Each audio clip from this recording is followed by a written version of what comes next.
नमस्कार, news India देख रहे हैं आप और आपके साथ मैं हूं सुरभि तिवारी।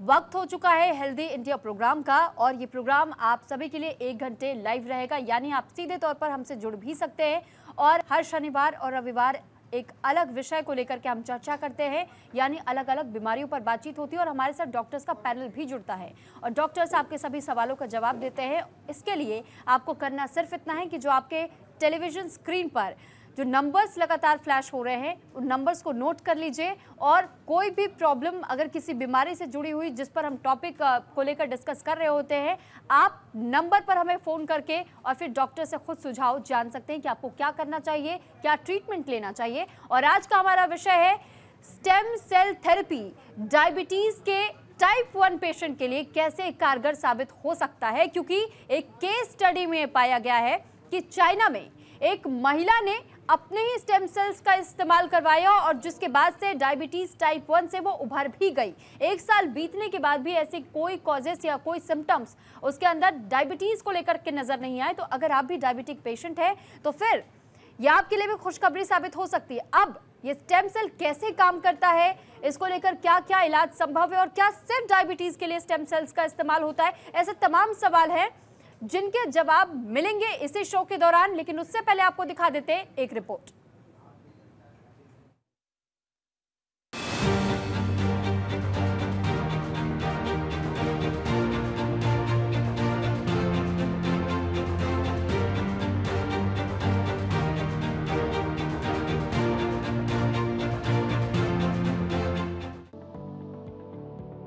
टाइप 1 डायबिटीज एक ऑटो इम्यून स्थिति है जिसके चलते इम्यूनिटी सिस्टम द्वारा इन आइलेट कोशिकाओं को नष्ट कर दिया जाता है। इसका मतलब है कि शरीर उतना इंसुलिन नहीं बना सकता जितना कि जरूरी है। इसके कारण क्रोनिक और हाई ब्लड शुगर हो जाता है, जो संवहनी समस्याओं सहित कई जटिलताओं को जन्म दे सकता है।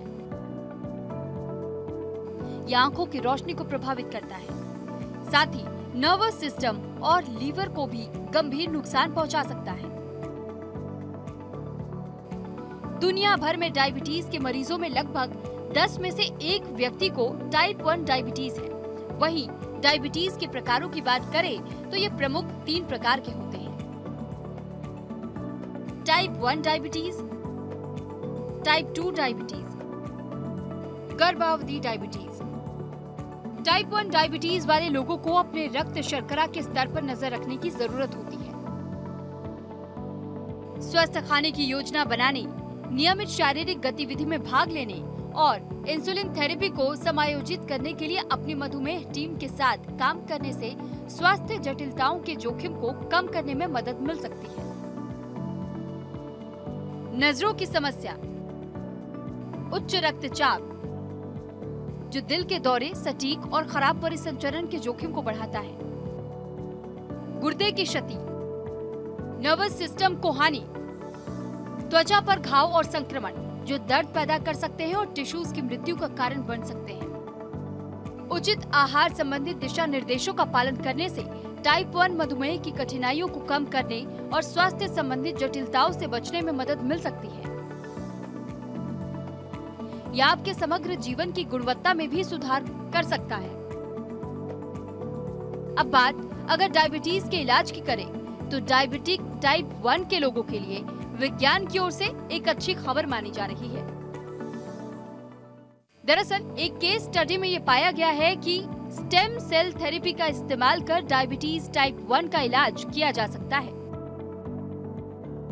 अब सवाल ये है कि क्या वाकई stem cell therapy diabetes type 1 के लिए कारगर है? स्टेम सेल थेरेपी काम कैसे करता है? केस स्टडी में क्या बातें सामने आई?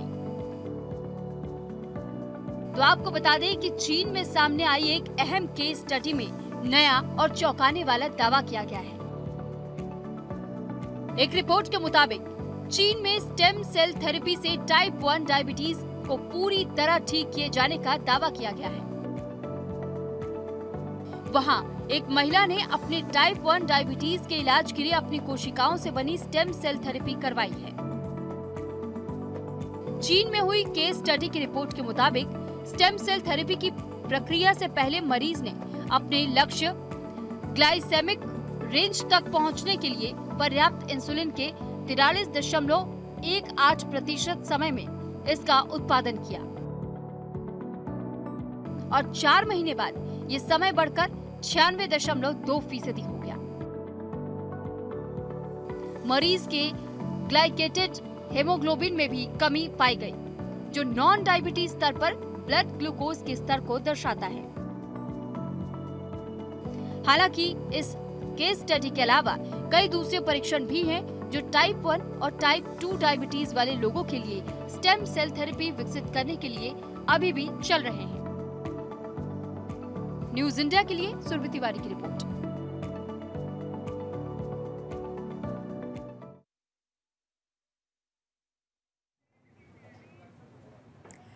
और देखिए, हेल्दी इंडिया में आज हम बात करेंगे स्टेम सेल को लेकर के कि स्टेम सेल थेरेपी आखिर क्या होती है, ये कैसे काम करती है। क्योंकि हमने अब तक की इस रिपोर्ट में आपको बताया डायबिटीज टाइप 1 पेशेंट्स को आप ये मान सकते हैं कि शायद अब क्योर मिल रहा है। क्योर यानी कि अब उसका इलाज संभव नजर आ रहा है और एक उम्मीद की किरण जरूर जागी है। और इसके साथ साथ में क्या सिर्फ डायबिटीज पेशेंट के लिए स्टेम सेल थेरेपी का इस्तेमाल होता है या अलग अलग बीमारियों के लिए भी इसका इस्तेमाल हो सकता है? आज इन सभी सवालों के जवाब हम खुद डॉक्टर से जानेंगे। तो एक एक करके सबसे पहले मैं आपको डॉक्टर से रूबरू करवा देती हूँ, तारुफ करवा देती हूँ। हमारे साथ इस वक्त स्टूडियो में मौजूद है डॉक्टर अनुराग भार्गव जी। आप CMO है नोएडा के और सर बहुत स्वागत है आपका न्यूज़ इंडिया पर। और हमारे साथ डॉक्टर नरेश चावला जी भी जुड़ चुके हैं, वाइस प्रेसिडेंट है आप दिल्ली मेडिकल काउंसिल से। सर बहुत स्वागत है आपका। पूर्व जॉइंट सेक्रेटरी IMA से भी आप रह चुके हैं।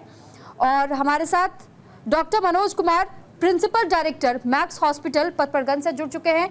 बहुत स्वागत है सर आपका भी। डॉक्टर अजय अग्रवाल, चेयरमैन एंड्रोक्रोनोलॉजी विभाग से हमारे साथ सर गंगाराम हॉस्पिटल से जुड़े हुए हैं। सर आपका भी बहुत स्वागत है न्यूज़ इंडिया पर। सबसे पहले डॉक्टर अनुराग जी, मैं आपसे ये समझना चाहूँगी आसान भाषा में कि स्टेम सेल थेरेपी का जब हम जिक्र करते हैं तो स्टेम सेल थेरेपी कैसे काम करती है और आम भाषा में इसे समझा जाए तो ये क्या है? जो स्टेम सेल्स हैं वो एम्ब्रियोनिक स्टेज पे बच्चे के जब निकाल लिए जाते हैं तो एक तो स्टेम सेल वो होते हैं, एक नॉर्मल आदमी के जो सोमेटिक सेल्स होते हैं उनको भी हम स्टिमुलेट करके स्टेम सेल में कन्वर्ट कर लेते हैं। तो अगर आदमी के लिए जो डोनेशन की एज होती है वो 18 से 35-40 साल तक की होती है। उसके बाद उनके सेल्स की एजिंग इतनी ज़्यादा हो जाती है कि वो सेल्स काम ठीक से नहीं कर पाते हैं। अब स्टेम सेल्स को अगर हमने ले लिया तो स्टेम सेल्स किसी भी सेल में किसी भी फंक्शन को कर सकते हैं। जैसे अगर उनको स्टिमुलेट पेनक्रियास के लिए करा जाएगा तो पेनक्रियास बना देंगे, या पेनक्रियास की किसी लिमिटेड चीज़ को बनाना को कहा जाएगा तो वो कर देंगे। डायबिटीज़ जो होती है वो टेल ऑफ पेनक्रियास में आइलेट्स ऑफ लैंगरहैंस होते हैं, उससे वो सीक्रीट करते हैं। तो अगर हम ये सेल्स को जो है स्टेम सेल्स को उसमें पेशेंट में इंट्रोड्यूस करते हैं और वो आइलेट्स ऑफ लैंगरहैंस वहाँ पे जाके टेल ऑफ पेनक्रियास में बना देती है, तो वो टाइप 1 डायबिटीज़ जो है वो ठीक हो सकती है। और यही काम जो आपने चाइना में दिखाया है कि उन्होंने ये किया है। पर ये थेरेपी अभी बहुत महंगी है और धीरे धीरे इसमें बहुत सारा वर्क होता जा रहा है। और इसके अलावा भी बहुत सारे अभी जैसे माइलोमास हैं, एनीमियाज हैं, एप्लास्टिक एनीमिया हैं, जॉइंट्स के लिए है, स्पाइनल ट्रॉमा के लिए है, और बहुत सारी चीज़ों में कॉर्निया में भी काफ़ी कारगर होता जा रहा है। तो इन सब चीज़ों के लिए अब ये इसका उपयोग किया जा रहा है और हम समझते हैं बहुत जल्दी लगभग सभी बीमारियों पे हम लोग स्टेम सेल्स की वजह से विजय पा लेंगे। जी सर, मैं इस पर और ज़्यादा विस्तार से चर्चा आपके साथ ज़रूर करना चाहूँगी, लेकिन इस बीच हमारे साथ एक कॉलर इलाहाबाद से जुड़ चुके हैं। बहुत स्वागत है आपका। सबसे पहले तो हम आपका शुभ नाम जानना चाहेंगे और फिर आप अपना सवाल डॉक्टर से पूछ सकते हैं।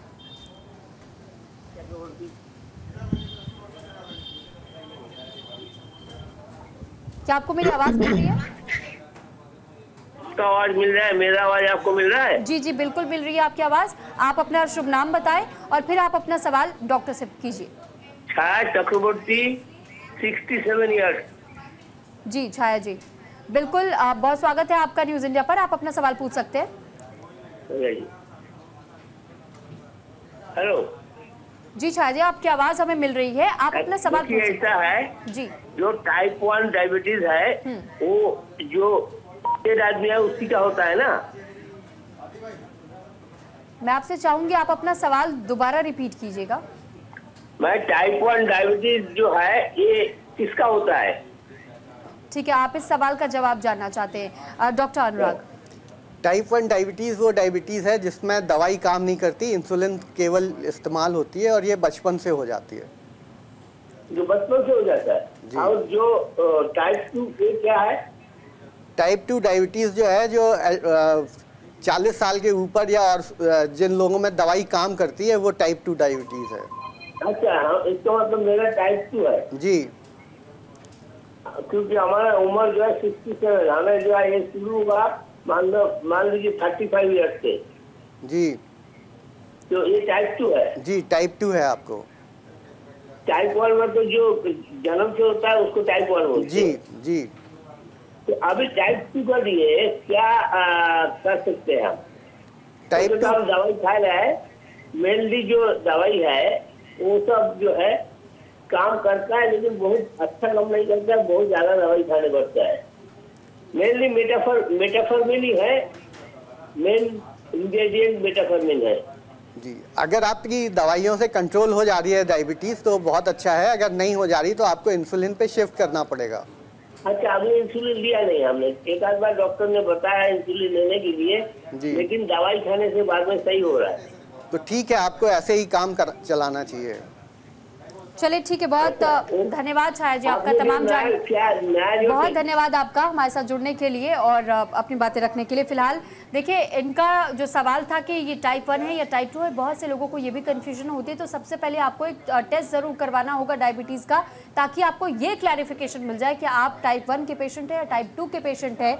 और फिलहाल मैं डॉक्टर नरेश चावला जी का रुख कर रही हूँ। डॉक्टर नरेश, अभी हमने थोड़ी देर पहले इंसुलिन का जिक्र सुना और कई लोगों को ये समझ पाने में भी मुश्किल होती है कि इंसुलिन क्या होता है, यह हमारे शरीर में कैसे बनता है या फिर इसके फंक्शंस क्या होते हैं, ये क्यों इतना इंपॉर्टेंट है डायबिटीज के पेशेंट्स के लिए? सुरभि तिवारी, मैं आपको बता दूं, since it is a public channel, जैसे कि पिछले क्वेश्चन सवाल वाले ने भी सवाल पूछा था, तो मैं बता दूं मोटा माटी आम लोगों में डायबिटीज 2 किस्म का होता है, एक टाइप 1 और एक टाइप 2। टाइप 1 नॉर्मली बचपन में ही खुल के आ जाता है, तो पता चलता है 2-3 साल बाद बच्चा है जो पेशाब करता है तो पेशाब सफ़ेद हो जाता है, तो जल्दी डिटेक्ट हो जाता है। इसकी खासियत क्या है कि इसमें सिर्फ इंसुलिन ही दिया जाएगा, सिर्फ इंसुलिन ही लाइफ लॉन्ग दिया जाता है। जो आज तक की कॉन्सेप्ट है, इस बच्चे को या इस इंसान को, चाहे वो 20, 30, 40, 50 साल जितने का भी हो जाएगा, तब तक वो जिंदा रहेगा, उस पर दवाएं असर नहीं करेंगी।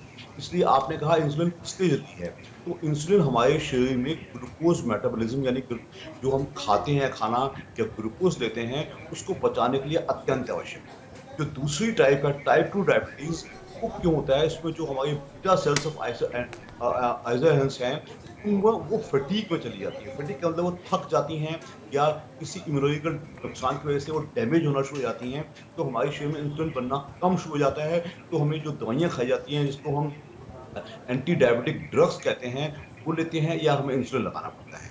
तो ये स्टेटमेंट जो हम आज बैठे डिस्कस कर रहे हैं, ये एक रेवोल्यूशन, यानी रेवोल्यूशन से भी बहुत ऊंची बात है। ये जो टाइप 1 डायबिटिक्स हैं उनके लिए एक बहुत बड़ी क्रांति आ जाएगी अगर ये चीज आएगी, इसमें कोई शक नहीं है। इसका खर्चा, जैसे कि डॉक्टर अनुराग बता रहे थे, बहुत ज्यादा है, it is on the upper side of 50-60 lakh, और वो भी सिर्फ ट्राई किया जाएगा, बोलता मिले तो बात की बात है। तो कहने का मतलब आम लोगों को ये समझना जरूरी है कि ये जो हम बातें कर रहे हैं सिर्फ टाइप 1 डायबिटिक्स, जो कि बचपन से ही लगातार इंसुलिन लगा रहे हैं और लगातार इंसुलिन के बिना उनकी जिंदगी चल ही नहीं सकती। जो दूसरी वैरायटी है, जैसे इन सज्जन ने मुझसे सवाल पूछा था, उनके लिए ये जो हम थेरेपी, स्टेम सेल थेरेपी की बातें कर रहे हैं, जो कि बहुत ही रिवोल्यूशनरी भी है, नो डाउट कि दुनिया में तक एक ही केस है।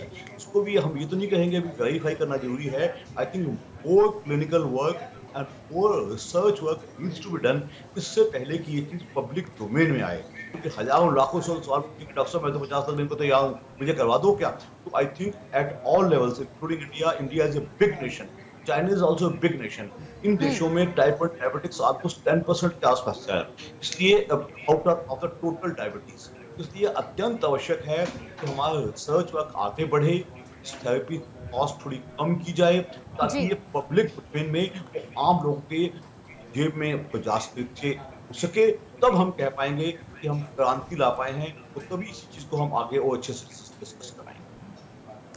ठीक है डॉक्टर नरेश, हम आपके पास भी लौटेंगे। डॉक्टर मनोज, क्योंकि देखिए अभी तक हमें दोनों ही डॉक्टर्स ने ये ज़रूर कहा है कि स्टेम सेल थेरेपी धीरे धीरे काम तो कर रहा है, बहुत से बीमारियों को और ठीक करने में भी मदद करता है, लेकिन ये बहुत ज़्यादा कॉस्टली है। तो मैं आपसे ये जानना चाहूँगी कि क्या अगर टाइप 1 के लिए इसका इस्तेमाल हो रहा है ताकि उन पेशेंट्स को जल्द से जल्द ठीक किया जा सके, तो क्या इसके अलावा इसके इतर भी डायबिटीज़ के टाइप 1 पेशेंट्स को ठीक करने के लिए कुछ ऑप्शनल या एडिशनल कोई और ट्रीटमेंट पॉसिबल है?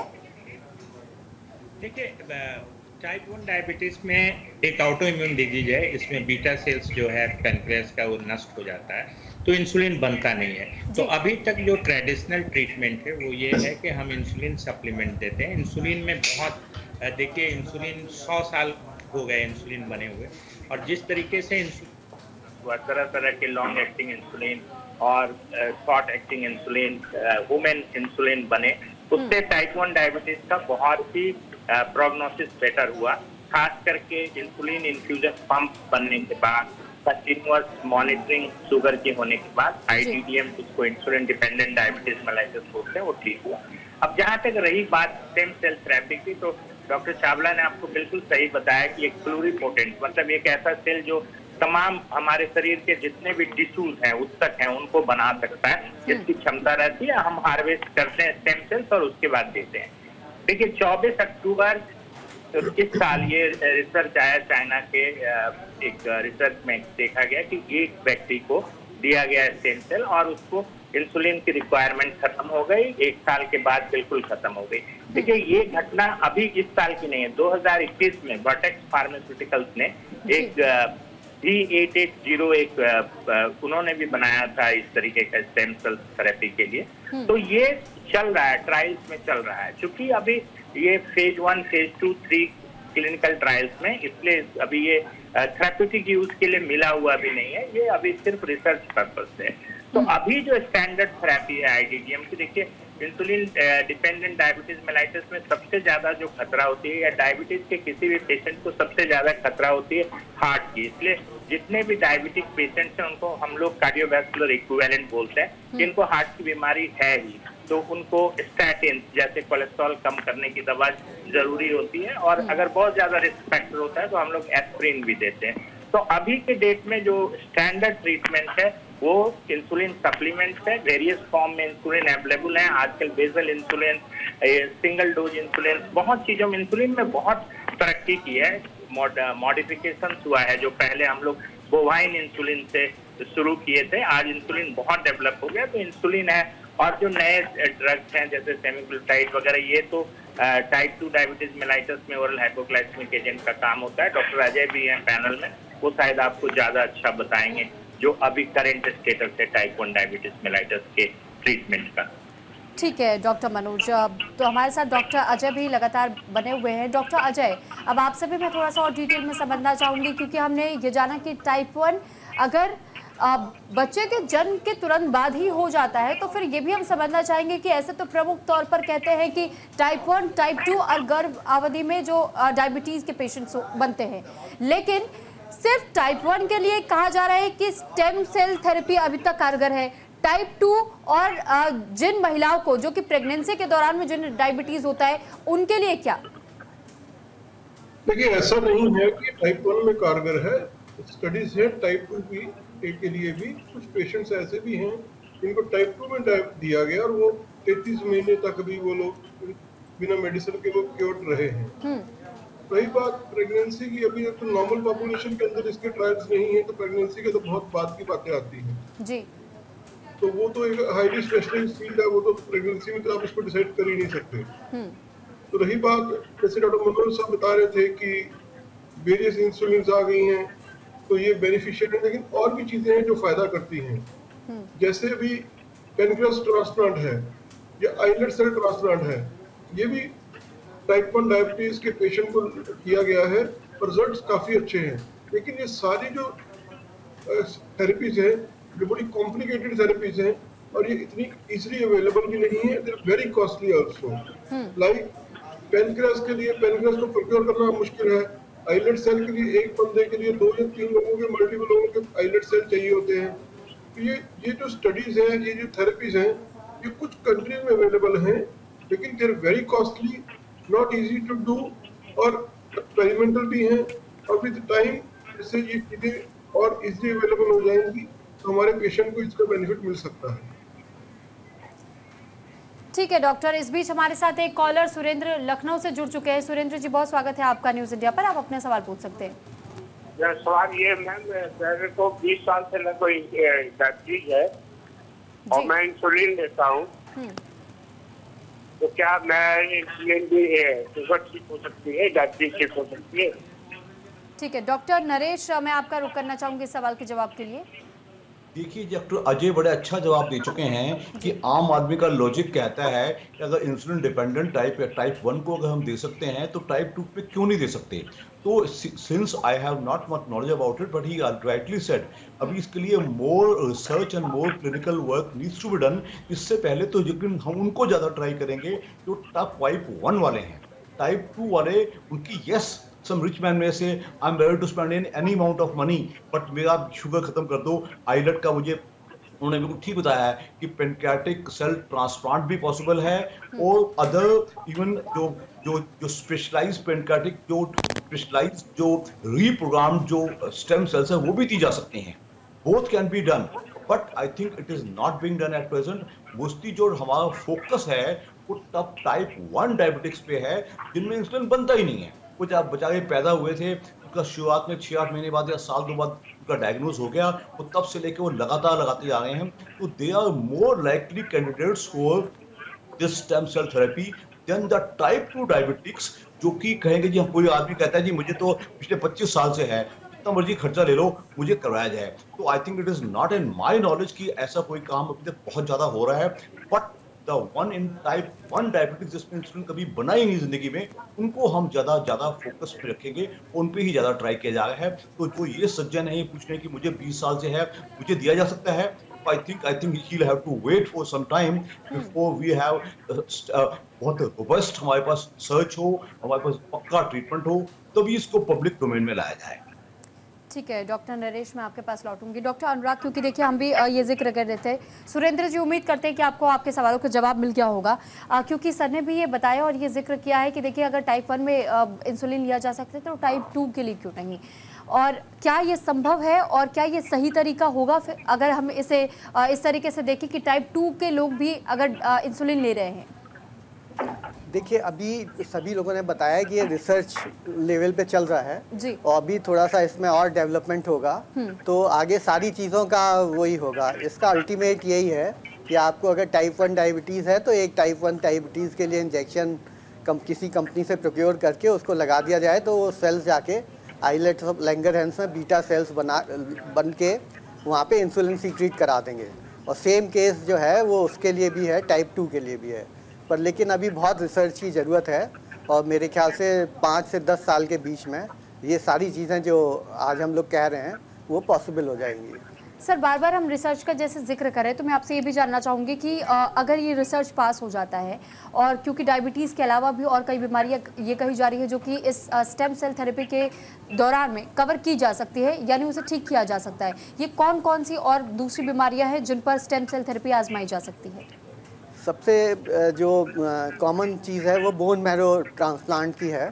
तो बोन मैरो में मान लीजिए प्लास्टिक एनीमिया हो गया तो उसमें सेल्स उसको पेशेंट को दिए जाते हैं, इलियक बोन के ऊपर डायरेक्ट बोन मैरो में लगा दिया जाता है। तो उससे काफ़ी हद तक वो एनीमियाज और ये सब माइलोमास हैं और ल्यूकीमियाज हैं, इन सब में बहुत तरीके का फ़ायदा हो जाता है। अल्जाइमर डिसीज़ में भी काफ़ी फ़ायदा हो जाता है। और स्टेम सेल्स जो होते हैं ये हर जगह काम कर सकते हैं, हर जगह, जैसे ब्रेन में अलग काम कर सकते हैं, ट्रॉमेटिक स्पाइनल इंजरीज़ में वहाँ पे भी काम कर सकते हैं। मीज़ोकाइमल सेल्स कहते हैं इनको, जो जाके वहाँ पे अटैच होके और उसको सेव कर सकते हैं। तो इस तरीके से सारी चीज़ें अभी बिल्कुल एक्सपेरिमेंटल स्टेज पे चल रही हैं और बहुत मुझे लगता है 5 से 10 साल के बीच में बहुत ही ज़्यादा रिमार्केबल चेंजेस आ जाएंगे और इस सब जो है ये हर शहर में अवेलेबल हो जाएगा।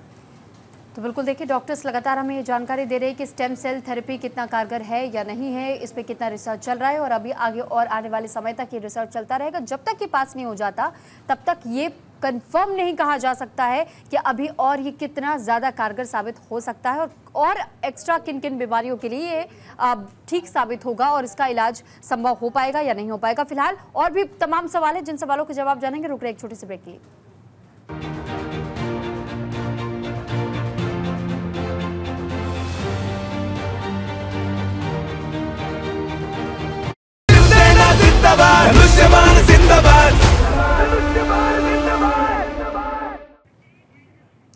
तो ब्रेक के बाद एक बार फिर आपका स्वागत है और आज हम बात कर रहे हैं स्टेम सेल थेरेपी का इस्तेमाल डायबिटीज के टाइप 1 पेशेंट्स के लिए कैसे किया जा सकता है, क्योंकि साल 2021 से ही इसकी शुरुआत रिसर्च के दौरान हुई थी और उसके बाद से चाइना के एक पेशेंट पर टेस्ट भी किया गया, जिसके बाद से ये तो सफल रहा, लेकिन अभी क्या ये हर किसी के लिए सफल साबित होगा या नहीं, या अभी भी चर्चा का विषय है, रिसर्च का विषय है। और इस वजह से एक्सपर्ट्स की टीम ये कह रही है कि लगातार रिसर्च किया जा रहा है। इसमें जो ट्रायल फेजेस है, उन फेजेस में अगर आप देखेंगे तो एक एक करके फेज को पार अब किया जा रहा है, लेकिन ये समझना जरूरी है कि क्या इसके कोई कॉम्प्लिकेशंस, कोई साइड इफेक्ट्स है या नहीं। तो सीधे हम डॉक्टर से ही जान लेते हैं। अब डॉक्टर अजय, मैं आपका ही रुख करूंगी।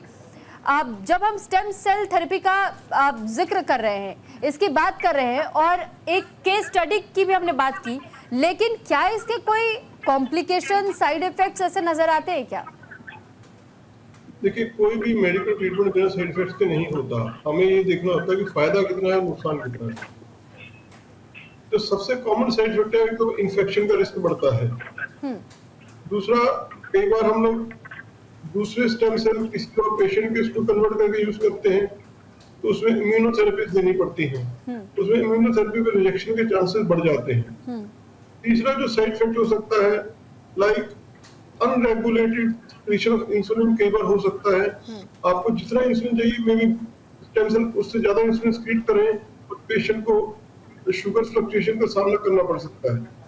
लेकिन देखो, ये सब जो साइड इफेक्ट्स होते हैं, ये किसी भी ट्रीटमेंट का एक पार्ट एंड पार्सल होते हैं और हमें इसमें फायदा ज्यादा देखना होता है, तो बैलेंस देखना है कि बेनिफिट कितना है, रिस्क कितना है, और अकॉर्डिंगली हम उसको ट्रीटमेंट को सेटल कर सकते हैं ताकि पेशेंट को बेनिफिट ज्यादा हो।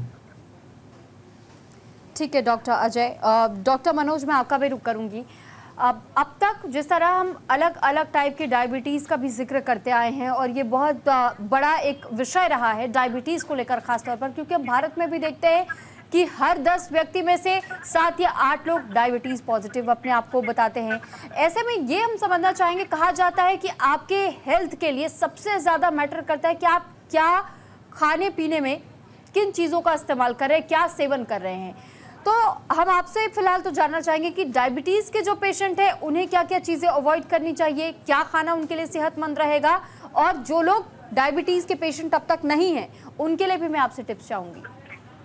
ये बहुत अच्छा प्रश्न किया आपने। सबसे पहले तो मैं दर्शकों को ये कंफ्यूजन दूर कर दूं कि जो टाइप 1 डायबिटीज है उसमें इंसुलिन के प्रोडक्शन में प्रॉब्लम है।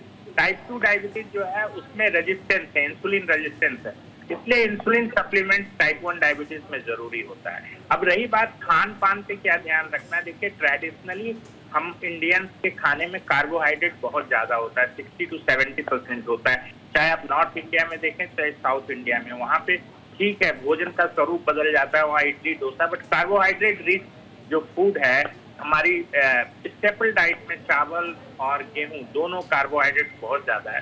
तो डायबिटिक्स को अपना कार्बोहाइड्रेट का जो इंटेक है वो कम करना होगा। जो ये मिलेट्स होते हैं या जिसको हम लोग मोटा अनाज कहते हैं, उसकी मात्रा कंजम्पशन की बढ़ानी होगी। ऑयल में मैं बोलता हूँ कि सबसे अच्छा ऑयल भारतीय परिप्रेक्ष्य में सरसों तेल है, क्योंकि इसका स्मोक पॉइंट काफी हाई होता है।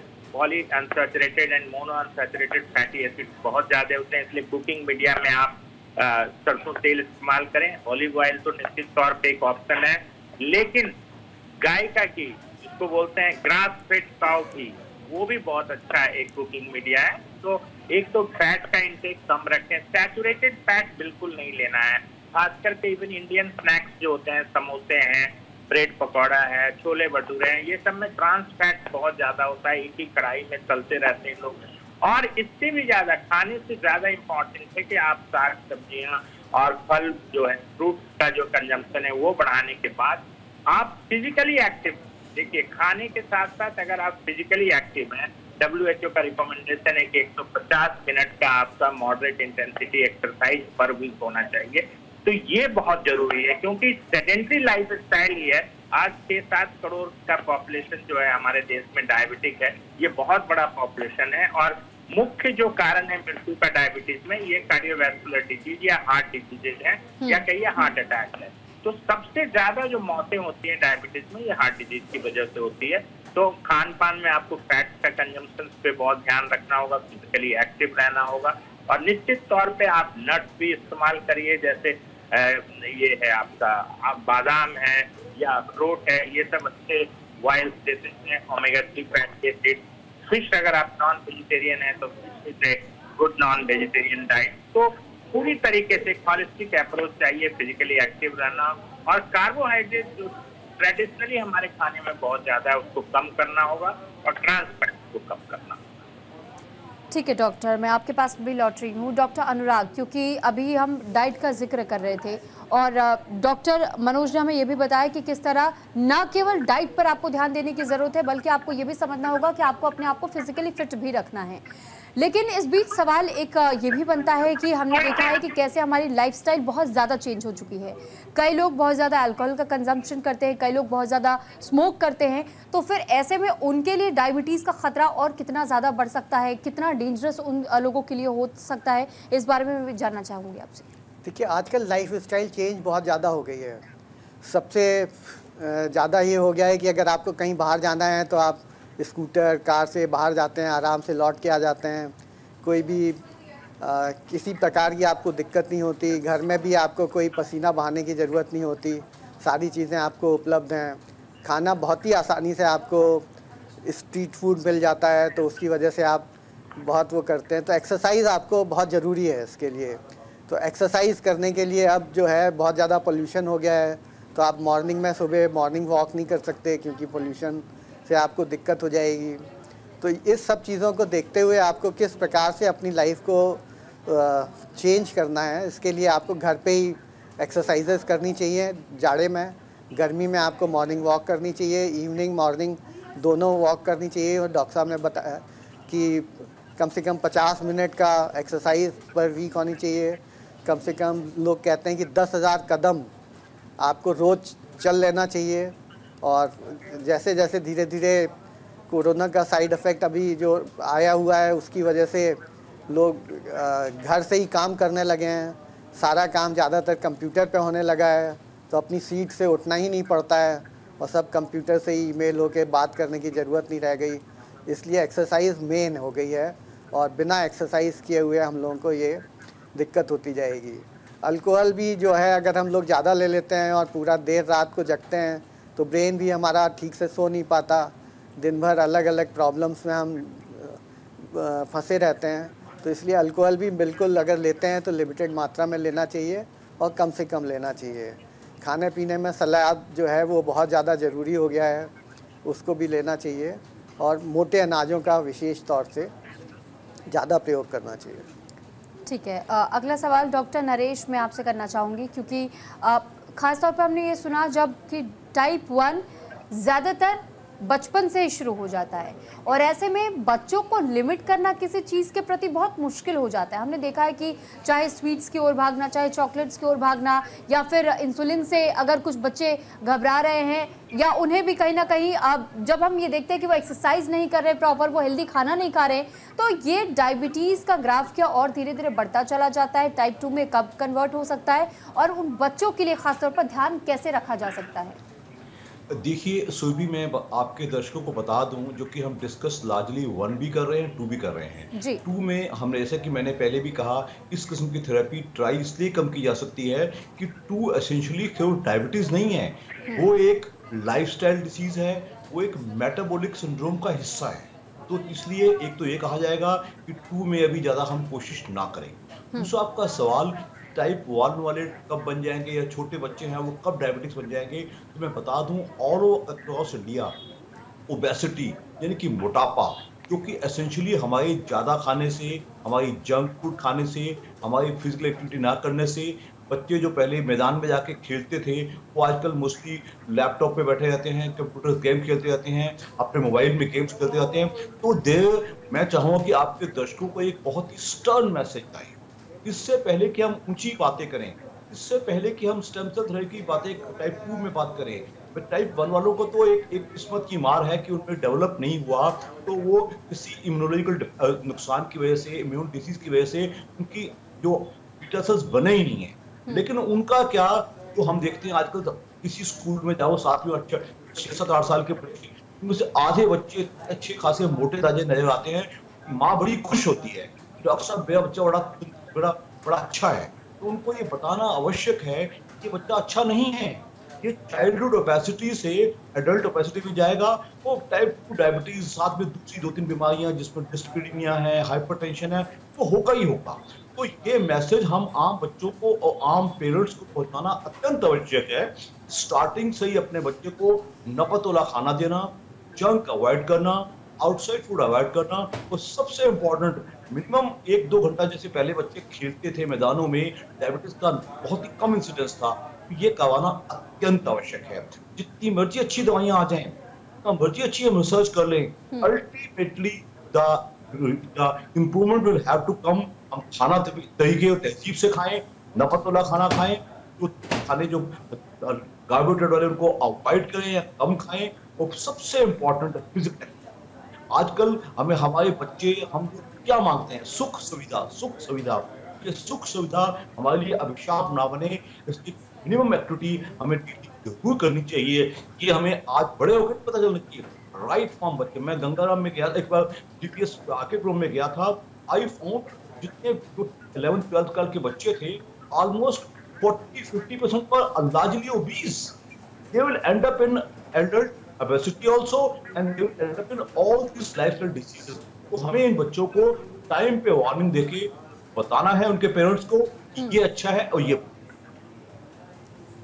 ठीक है डॉक्टर, तो देखिए डॉक्टर्स किस तरीके से बार बार ये समझा रहे हैं कि अगर छोटे बच्चे हैं, यहाँ तक कि यूथ जनरेशन में भी हमने ये बहुत ज़्यादा देखा है कि कैसे वो स्ट्रीट साइड फूड बहुत ज़्यादा कंज्यूम करते हैं, या छोटे बच्चे बात नहीं मानते, तो पेरेंटिंग के तहत आपको ये समझने और समझाने की ज़रूरत होती है अपने बच्चों को कि कैसे फूड हैबिट्स को बचपन से ही कंट्रोल किया जाए, यानी उन्हें ये फ़र्क समझाया जा सके कि क्या उनकी सेहत के लिए अच्छा है और क्या उनकी सेहत के लिए ख़राब प्रभाव छोड़ सकते हैं और ये नई नई बीमारियों को जन्म दे सकते हैं। तो ऐसे में आपके बच्चे की जान की सुरक्षा, बीमारियों से बचाव की अगर तमाम तरीके अपनाए जाते हैं तो फिर ये पूरी जिम्मेदारी आपकी ही बनती है। और ऐसे में हम एक एक करके देखिए, हम डॉक्टर से भी पूछ रहे हैं। डॉक्टर आज मैं आपका रुख कर रही हूँ क्योंकि एक और चीज़ समझना डायबिटीज़ पेशेंट के लिए बहुत ज़रूरी हो जाता है कि फॉलोअप कितना ज़रूरी है, क्योंकि हमने कई बार देखा है कि जल्दी अगर उन्हें असर दिखाई देता है तो वो जल्दी डॉक्टर्स के पास फॉलोअप के लिए नहीं जाते, वो स्किप करना शुरू कर देते हैं फॉलोअप लेना।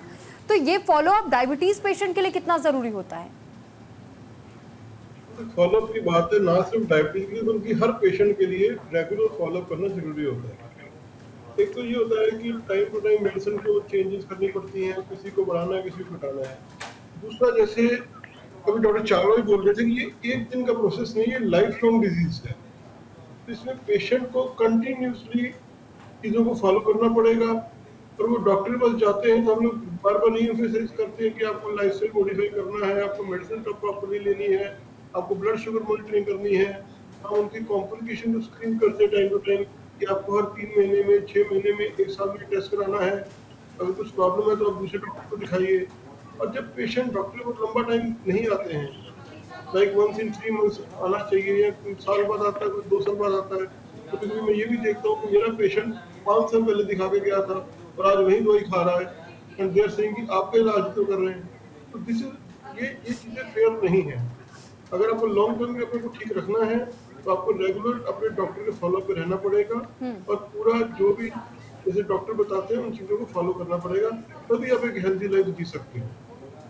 ठीक है डॉक्टर। डॉक्टर मनोज, मैं इस बीच आपसे ये भी समझना चाहूँगी कि एक और बहुत बड़ा कन्फ्यूजन है डायबिटीज़ को लेकर के, क्या ये सिर्फ जेनेटिक तौर पर ही होता है या फिर विदाउट जेनेटिक प्रॉब्लम्स भी ये हो सकता है, यानी कि अगर किसी पूरे जनरेशन गैप है और जनरेशन्स में नहीं रहा है कभी डायबिटीज किसी को, तो भी क्या किसी व्यक्ति को हो सकता है?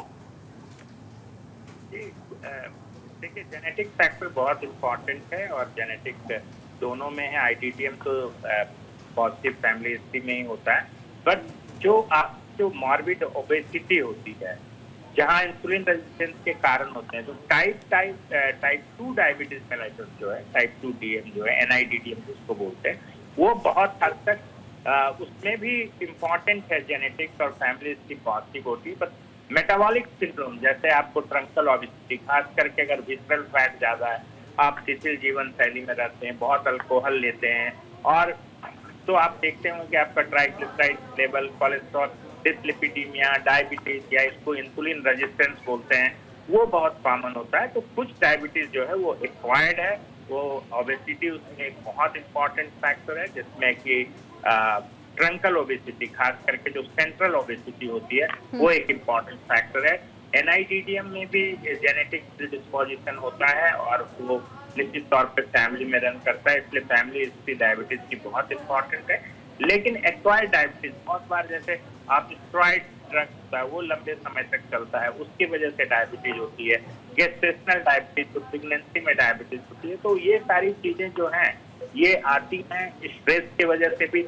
आप देखिए, ब्लड शुगर लेवल आप कई बार चेक कीजिएगा कि जब आपके जो ये आप घबराहट में रहते हैं, एंग्जियस होते हैं, आपकी नींद पूरी नहीं होती है या आपको बहुत तनाव होता है, उस समय आपका ब्लड शुगर भागता है। तो स्ट्रेस भी एक बहुत इंपॉर्टेंट रिस्क फैक्टर है एक्वायर्ड डायबिटीज में, खास करके जब आपकी स्लीप डेप्राइवेशन होती है, जैसे स्लीप वाले लोग हैं उनको डायबिटीज का ज्यादा, क्योंकि ये स्टेरॉइड रिलीज होता है स्ट्रेस में, जो फाइट एंड फ्लाइट रेस्पॉन्स होती है उसमें एड्रेनलिन, नॉन एड्रेनलिन रिलीज होता है। ये भी देखिए, ग्लूकोज को बढ़ाने वाले ये हार्मोन्स होते हैं, उसी तरह से जैसे इंसुलिन ग्लूकोज को कम करता है, ये सारे हार्मोन्स बढ़ाने वाले होते हैं। तो कई बार जेनेटिक नहीं भी होता है, फैमिली पॉजिटिव नहीं भी रहते, तब भी डायबिटीज।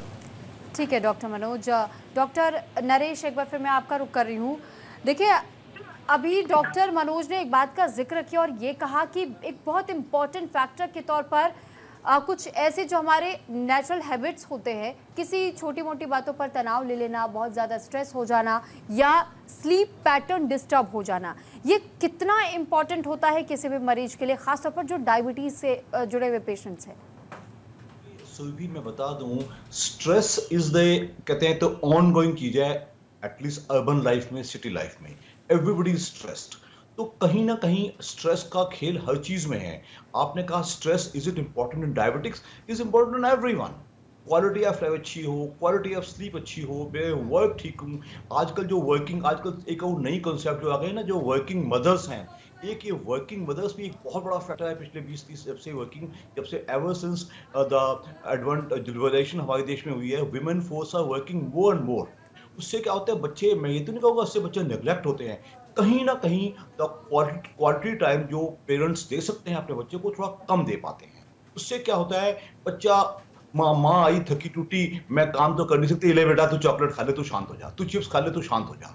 तो कहीं ना कहीं ये कहने को, ये हम अगर हम ध्यान से देखें, ये छोटे फैक्टर्स हैं, इससे बहुत फर्क पड़ता है। एक दिन का बच्चा या एक 2-4 महीने का बच्चा, उसको माँ नजर नहीं आती काम पे, तो कहीं ना कहीं स्ट्रेस भी होता है और डिप्रेस भी होता है। ये बढ़ता चला जाता है, चाहे स्कूल एज में, चाहे फिर जब आप एक वर्किंग पर्सन हैं, जब आप मैरिड लाइफ काटते हैं, आपकी जरूरतें कम ज्यादा हैं। प्लस आप देख रही हैं आजकल जिंदगी कंपटीशन की है, everybody wants to become big big big. उस बिग बनते बनते हमें लाइफ और वर्क का बैलेंस पता नहीं चलता। मुझे कितना टाइम काम करना है, कितना टाइम एंजॉय करना है, कितना टाइम अच्छा सोना है, you not able to decide. तो दीज आर सम फैक्टर्स जो स्ट्रेस इंड्यूस करते हैं। तो हमें कहीं ना कहीं इनको बैलेंस करना सीखना पड़ेगा। आपके चैनल के माध्यम से हम कहेंगे, always seek the help of your doctor. एक डॉक्टर एक सीनियर आदमी है जो आपकी बीमारी भी ठीक करेगा, उसे प्रॉपर मेटिकुलस फॉलो अप कीजिए। If you have some stress issues, always discuss with him, आपको सुझाव मिलेंगे। हमने देखा आजकल के जो नए बच्चे हैं, जो नए एग्जेक्टिव्स हैं, वो क्या करते हैं, उनकी लाइफस्टाइल बहुत ही खराब है, वो अपनी मर्जी के मालिक हैं, वो किसी की सुनते नहीं हैं। प्लस जो एग्जेक्टिव्स हैं, वो अपने आप को ऊंचा उठाने के लिए, अपनी तरक्की के लिए क्या करते हैं, keep working for long hours, endless cups of coffee, smoking, drinking, ये कहीं ना कहीं हमें इस साइकिल को, हमें समाज में एक ऐसा प्रावधान पैदा करना पड़ेगा, इन चीजों को कहीं ना कहीं हम कम करें या तोड़ने की कोशिश करें। ठीक है डॉक्टर अनुराग, अगर हम जब डायबिटीज़ का जिक्र करते हैं तो ये भी बहुत ज़्यादा समझना ज़रूरी हो जाता है कि अर्ली सिम्टम्स क्या नज़र आते हैं, डायबिटीज़ को कैसे समझा जा सकता है कि क्या उन्हें डायबिटीज़ है या नहीं है, ये सिम्टम्स क्या कुछ हो सकते हैं? डायबिटीज़ के मेन सिम्टम्स जो होते हैं वो सब ज़्यादा होता है कि बार बार पेशाब करना, दूसरा बार बार भूख लगना और प्यास बहुत ज़्यादा लगना, बार बार प्यास लगना। तो ये पॉलीफेजिया, पॉलीयूरिया और पॉलीडिप्सिया 3 चीज़ें इसमें बड़ी इम्पॉर्टेंट होती हैं। उसके अलावा अगर इससे भी जो शुरुआती स्टेज में होती है कि आदमी जो है बहुत थका थका सा रहने लगता है, तो इस सब को जब भी कुछ ऐसा होता है तो फिर टेस्ट कराना चाहिए, और टेस्ट से फिर डायबिटीज़ अगर निकल आती है तो फिर उसका इलाज कराना चाहिए। ठीक है, तो सिम्टम्स तो आपने जान लिए, लेकिन वहीं अब हम डॉक्टर अजय का एक बार फिर से रुक करेंगे और डॉक्टर अजय से भी ये जानेंगे कि डॉक्टर, अगर हम बात प्रिकॉशंस की कर लेते हैं लेकिन अर्लियर स्टेज में, कि क्या ऐसी चीज़ें पहले से की जा सकती है, किन चीज़ों को बहुत ज़्यादा ध्यान में रखा जा सकता है कि वो डायबिटीज़ का शिकार ना होने पाए? जैसे मेरे सभी दोस्तों ने एक ही बात बोली है कि गुड लाइफस्टाइल, और ये हमें बचपन से ही इन्फ्यूज करना पड़ेगा बच्चों के अंदर। सबसे इम्पोर्टेंट है डाइट कंट्रोल, एक nutritious diet, then exercise and maintain a good body weight. That is how you can save yourselves. मैं अपने क्लिनिक में अक्सर देखता हूँ जो पेशेंट दिखाने आता है उनका बच्चा साथ में आएगा और उसका वेट 100 किलो होगा, and I always make it a point to tell him कि you will also get diabetes अगर तुम ठीक नहीं अपने वेट कम नहीं करोगे। और अब बिलीव नहीं करोगे, बहुत बार ऐसा होता है कुछ सालों के बाद या कुछ महीनों के बाद कोई बच्चा या जो यंग पर्सन है वो अपनी रिपोर्ट लेके आता है डायबिटीज हो गई। तो एक चीज जो हमें may be at a national level या जो भी है करना पड़ेगा कि सबको एक अच्छा लाइफस्टाइल और एक प्रॉपर बॉडी वेट मेंटेन, वो सबसे इम्पोर्टेंट है, प्रोटेक्ट योरसेल्फ। अदरवाइज जिस तरीके से हमारे यहाँ पे वेट गेन में लोगों बच्चे देख रहे हैं लोगों के, आगे आने वाला time is going to be very difficult. ठीक है डॉक्टर अजय। डॉक्टर मनोज, मैं आपका भी रुख करना चाहूँगी क्योंकि डॉक्टर अजय ने ये तो समझा दिया कि लाइफस्टाइल, एक अच्छी लाइफस्टाइल कितनी ज़रूरी है, लेकिन अब मैं आपसे ट्रिगर पॉइंट समझना चाहूँगी कि अलर्ट पॉइंट जिसे हम कह लें या ट्रिगर पॉइंट हम कह लें कि कब व्यक्ति को बहुत ज़्यादा ये सोच विचार करने की ज़रूरत है कि उन्हें डॉक्टर के पास तो जाना है, उन्हें ट्रीटमेंट तो लेना ही लेना है, लेकिन ये डेंजरस स्टेज पर कब बढ़ जाता है डायबिटीज़, ये हम कैसे समझ पाएंगे?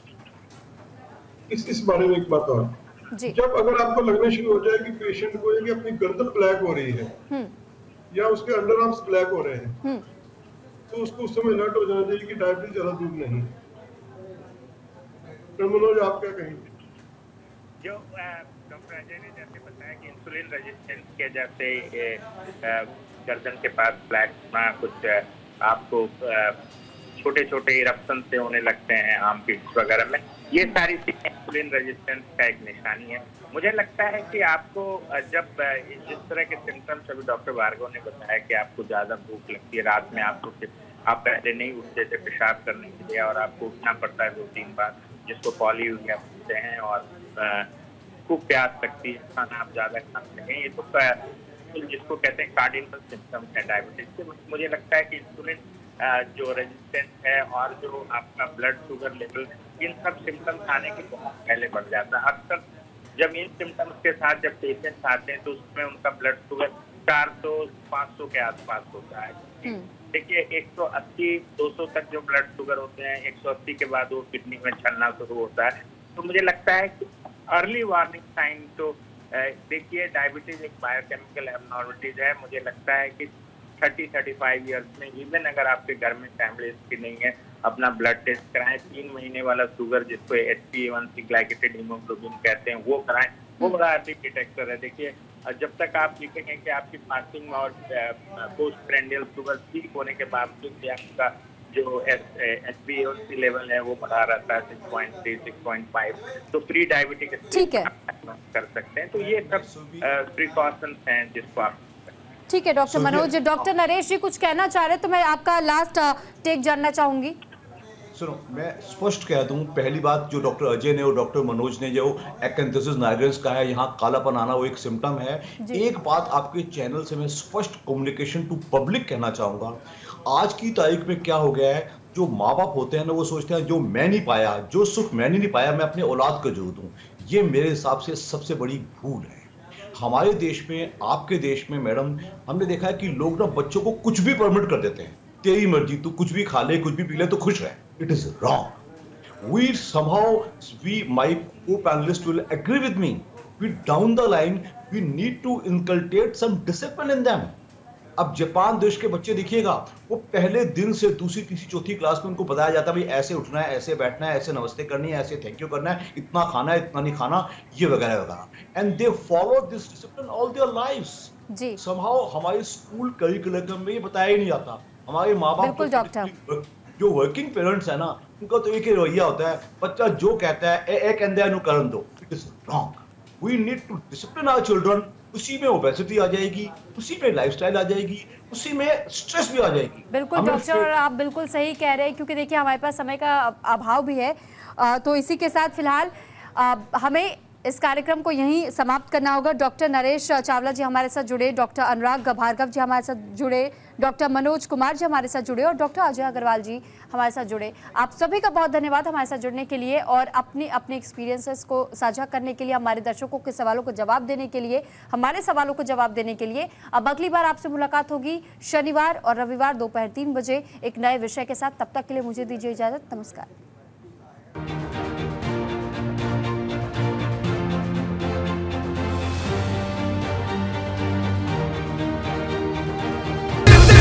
जिंदाबाद, जिंदाबाद।